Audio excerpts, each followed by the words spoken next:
Ne me demandez pas pourquoi je me suis mis debout. J'ai essayé de tourner cette vidéo assis, ça m'a pas plu, et donc je me suis dit que j'allais la faire debout. Finalement rien ne change, à part que je peux bouger et que ça risque de vous énerver un peu. Je n'en sais rien, voilà, c'est une tentative. Bonjour. Sinon j'espère que ça va. Je reviens par ici pour vous parler de mes dernières lectures, donc des livres que j'ai lus au mois de juin.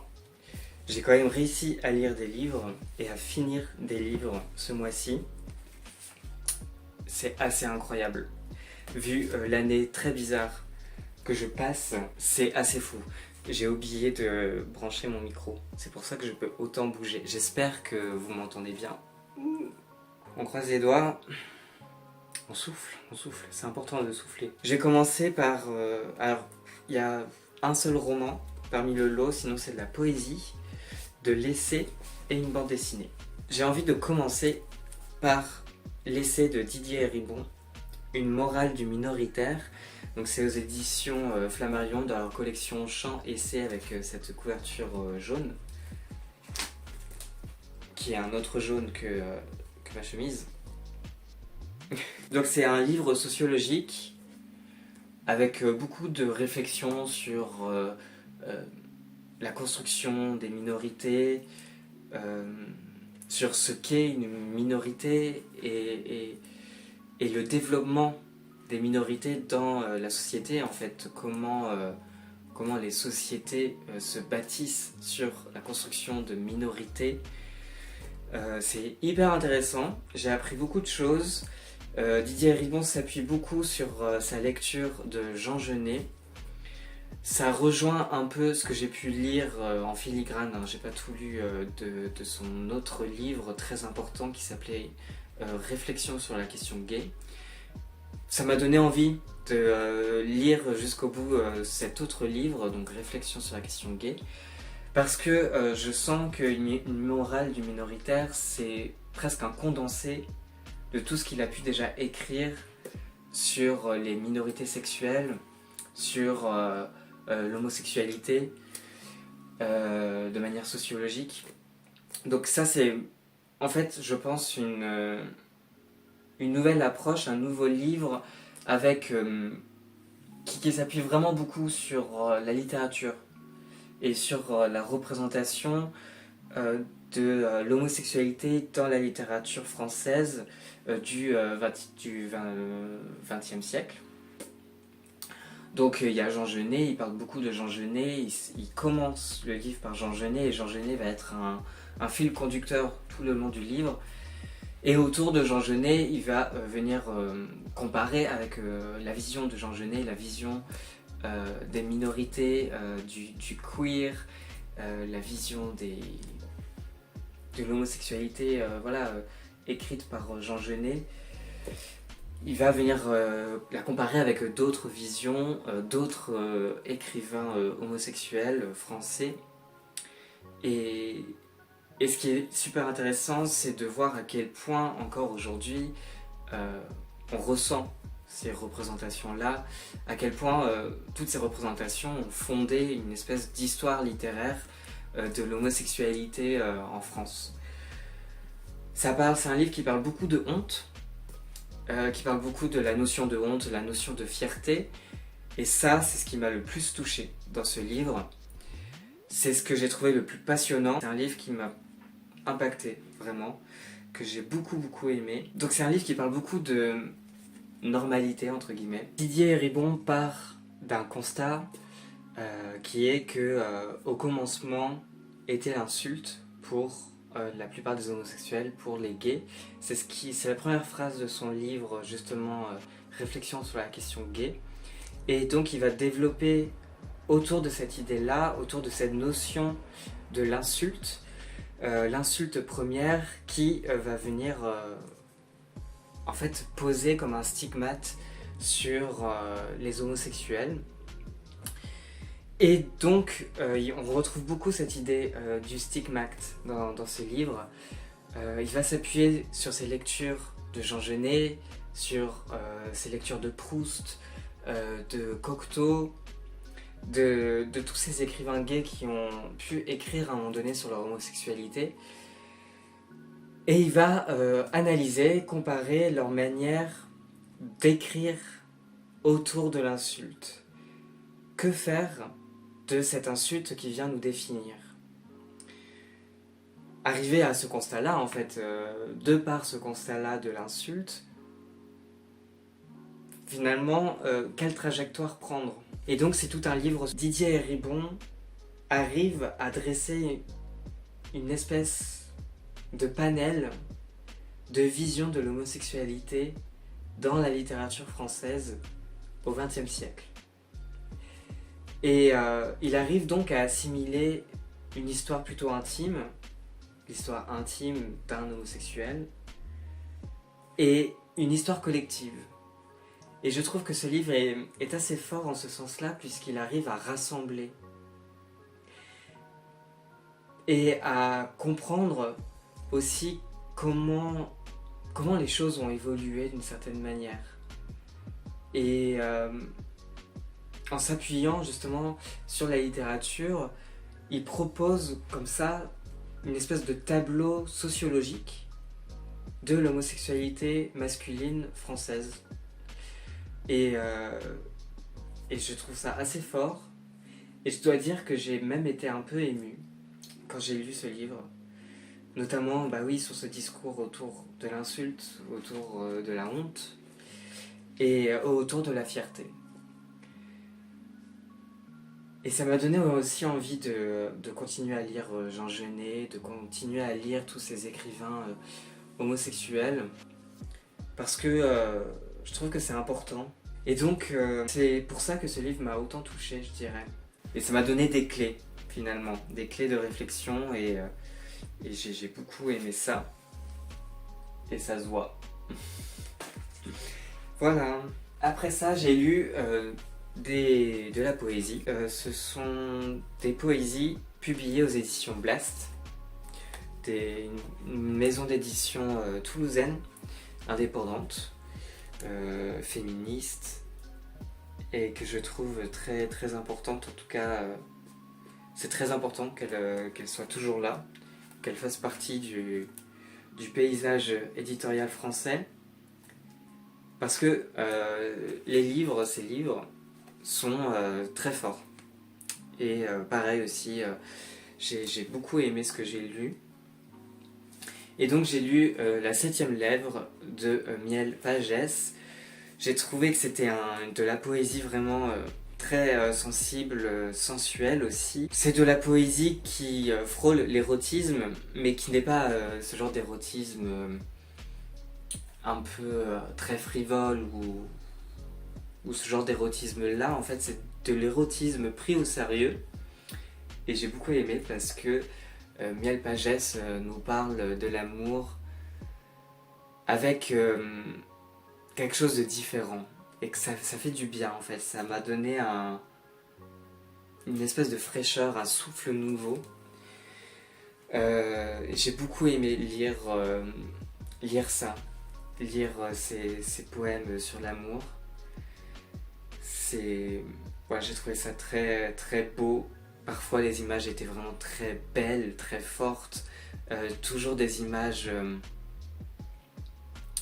liées d'une certaine manière au fait de s'accomplir en l'autre.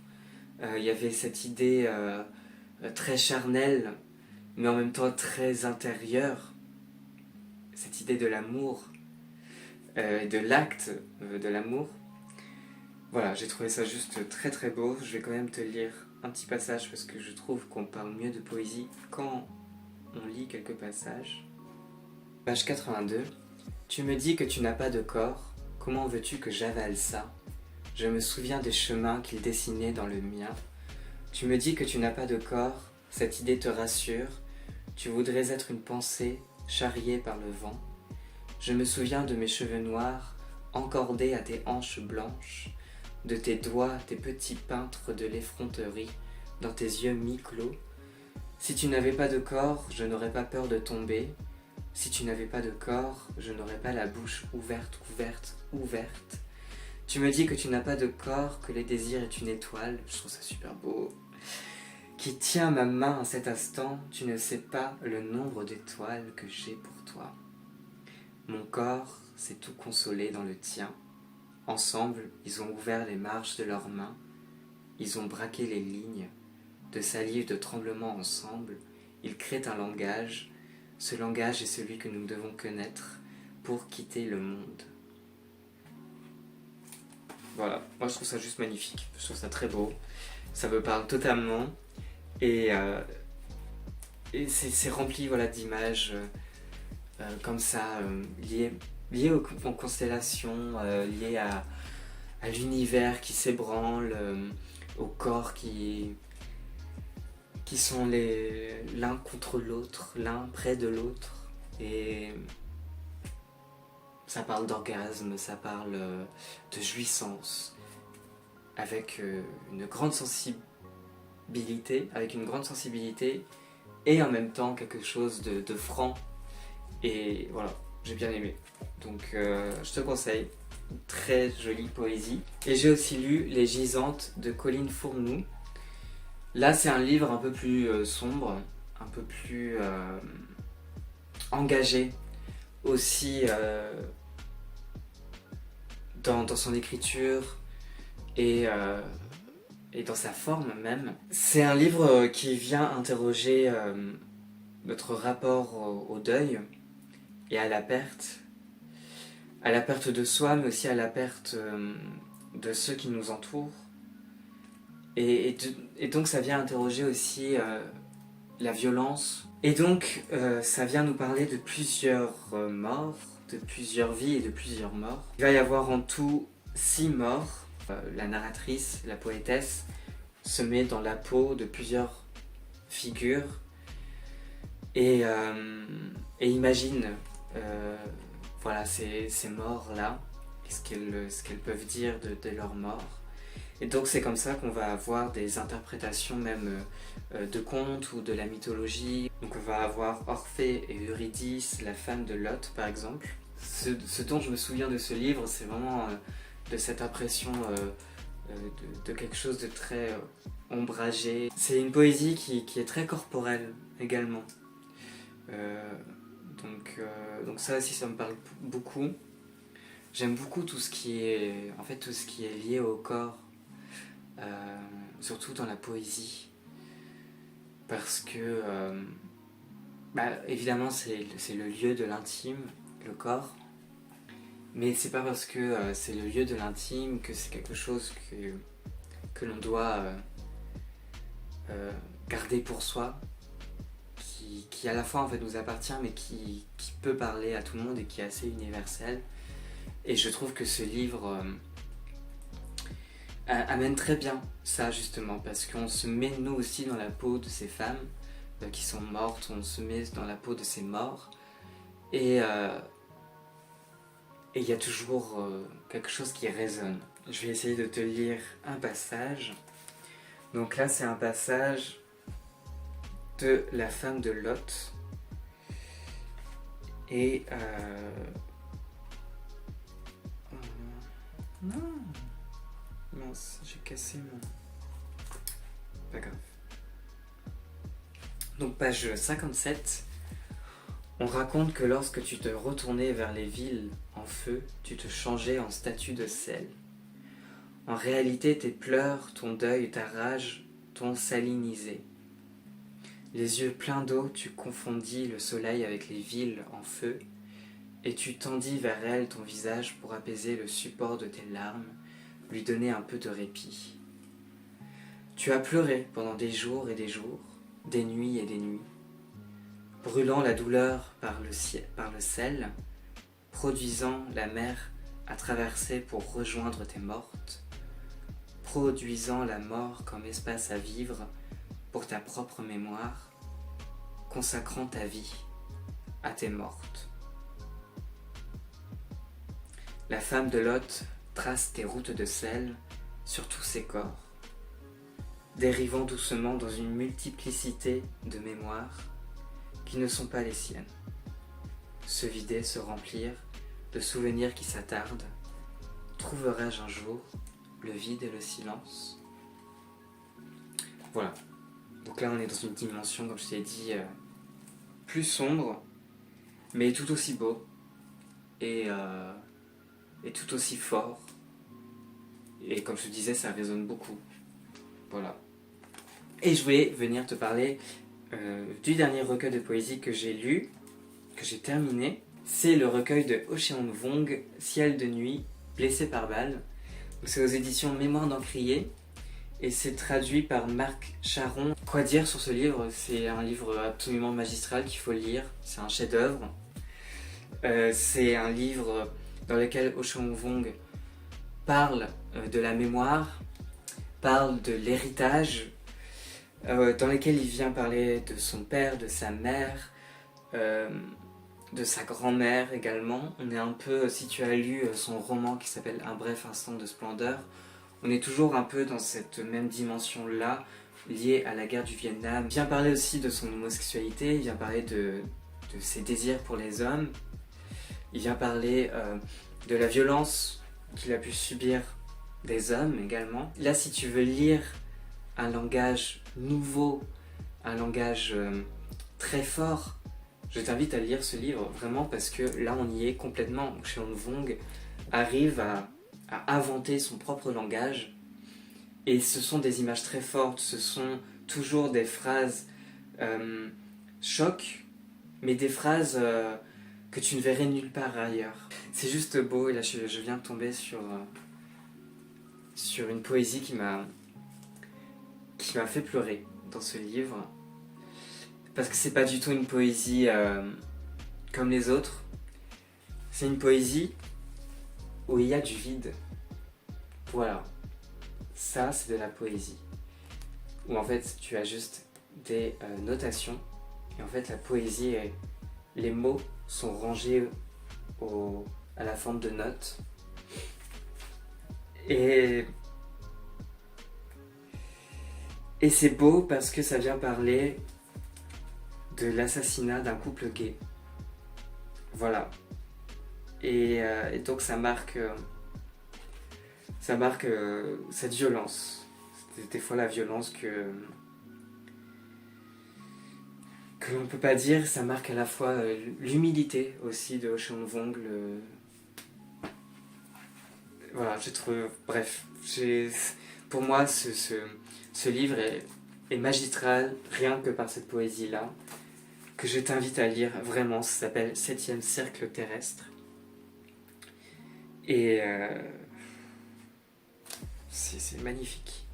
Et même quand il parle de relations sexuelles, parce que c'est aussi une poésie qui est très charnelle et qui est aussi sexuelle, qui parle de sexe, où on a des passages sexuels dans ce livre.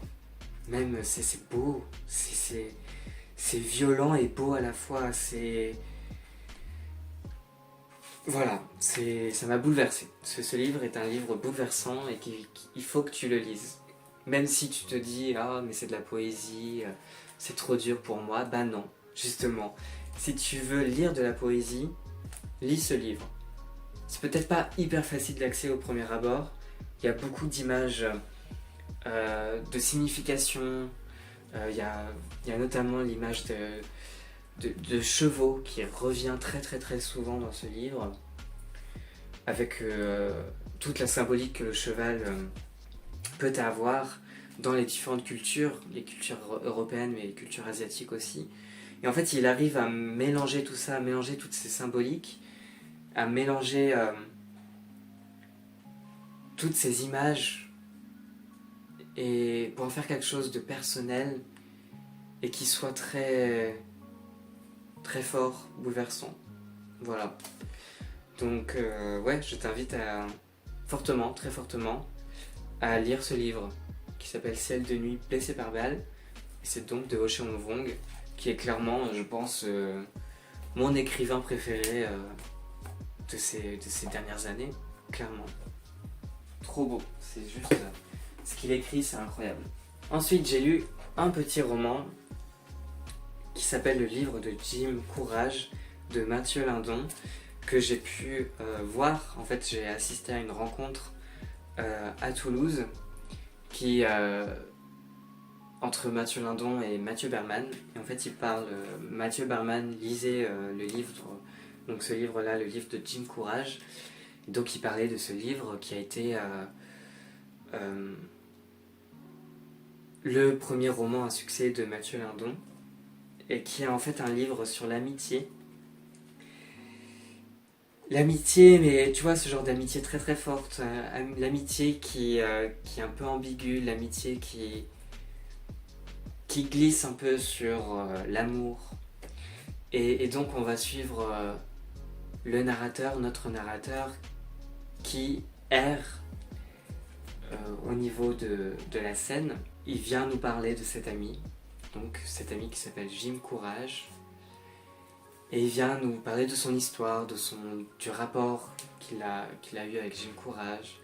Et je trouve que c'est un livre qui parle très très bien, tout simplement de l'amitié, qui parle très très bien de ces sentiments que l'on peut avoir, sentiments de culpabilité, la pression de ne pas être un bon ami, tous ces sentiments, ces questionnements autour de l'amitié, comment être un bon ami, qu'est-ce que l'autre attend de nous. Non, en fait, ils se sont pas disputés, c'est parce que Jim Courage a dit à notre narrateur qu'il était son meilleur ami, et le narrateur ne lui a pas répondu. Et donc ça le tourmente, notre narrateur, parce que il comprend pas pourquoi il n'a pas répondu. Pourquoi il n'a pas répondu tu es aussi mon meilleur ami et je t'aime. Et donc voilà, c'est un livre sur tout ça, c'est un livre rempli de douceur, piquant à certains moments, qui parle très très bien bah oui, de ce sentiment de culpabilité. C'est un livre sensible, intelligent et subtil aussi, alors que l'écriture est une écriture qui peut paraître assez simple. Voilà, c'est un livre qui se lit très très vite et mais malgré tout on accède vraiment à une psychologie complexe, à des sentiments contradictoires parfois, par moments, des sentiments très très forts.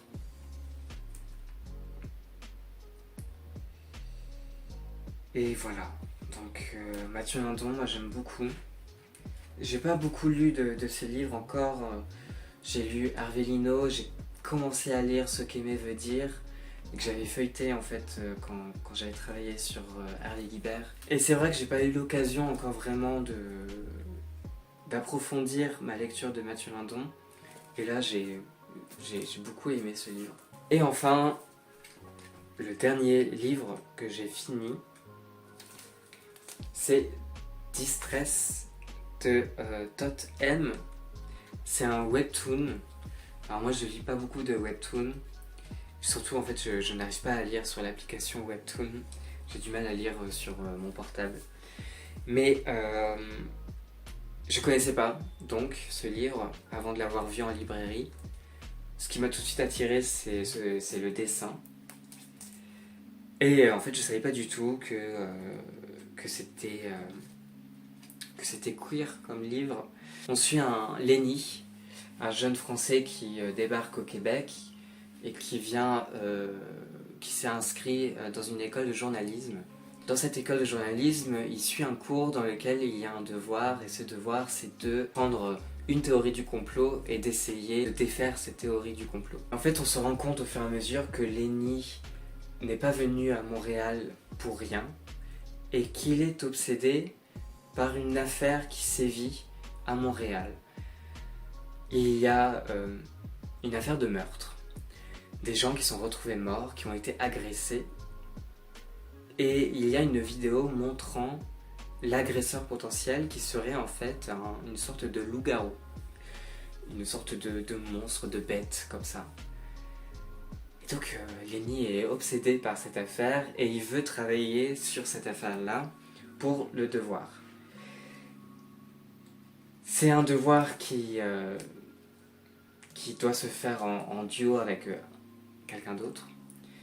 Et donc il est mis en duo avec un autre garçon qui s'appelle Anoki, et qui est un algonquin discret, un peu mystérieux, très sombre, assez réticent bizarrement à l'obsession de Lenny, et assez réticent pour travailler sur ce sujet-là avec lui. Et on se demande pourquoi. Il y a tout un mystère autour de ça. Est-ce que Anoki ne serait pas le loup-garou? Bref, il y a toute une ambiance fantastique, une ambiance quasi horrifique, et en même temps beaucoup de comédie. On rit beaucoup. Le personnage de Lenny, j'adore son personnage. Il me fait rire. J'ai vraiment éclaté de rire à certains moments. Et puis c'est mignon en fait. Il y a quelque chose de très mignon dans ce livre. Parce que il y a la naissance d'une petite romance entre les deux, toute mignonne, toute choupie. Et voilà, et j'adore surtout les couleurs un peu pastel. Voilà, j'aime beaucoup, vraiment.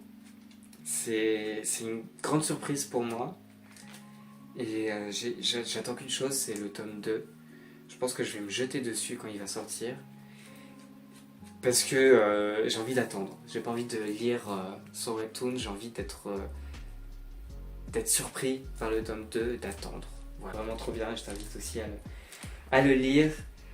C'est original et tu passes un bon moment.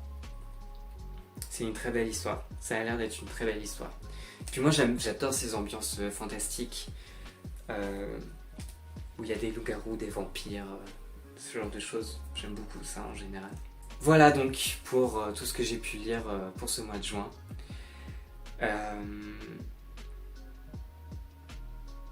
J'espère que j'ai réussi à bien parler de ces livres. J'ai pas trop préparé cette vidéo. D'habitude j'écris toujours des sortes de petites notes et là pas du tout. Parce que j'ai eu envie d'un seul coup de tourner cette vidéo. Merci de l'avoir regardé jusqu'au bout, merci d'être là. Et j'espère que elle vous aura donné envie de lire ces livres. Et sur ce, je vous souhaite un bel été, qui est déjà très très chaud. Et je vous souhaite de bonnes choses. Portez-vous bien, prenez soin de vous. Salut, à la prochaine.